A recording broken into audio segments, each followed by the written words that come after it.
Kung hindi ka susubok, hinding-hindi mo malalaman kung hanggang saan ang kaya mong marating. Sa buhay, maraming pagkakataon ang lumilipas dahil sa takot, pagdududa o kawalan ng kumpiyansa sa sarili. Ngunit ang katotohanan, hindi mo malalaman ang tunay mong kakayahan hanggat hindi mo sinusubukan. Ang bawat hakbang, kahit maliit, ay may dalang posibilidad na magbukas ng mas malaking oportunidad. Maaaring mabigo ka sa umpisa, ngunit bahagi iyon ng proseso ng pagkatuto at paglago. Ang mahalaga ay naglakas loob kang kumilos.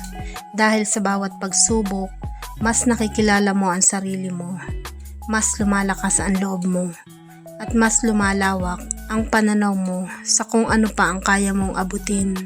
Kaya huwag mong hayaang pigilan ka ng takot. Subukan mo.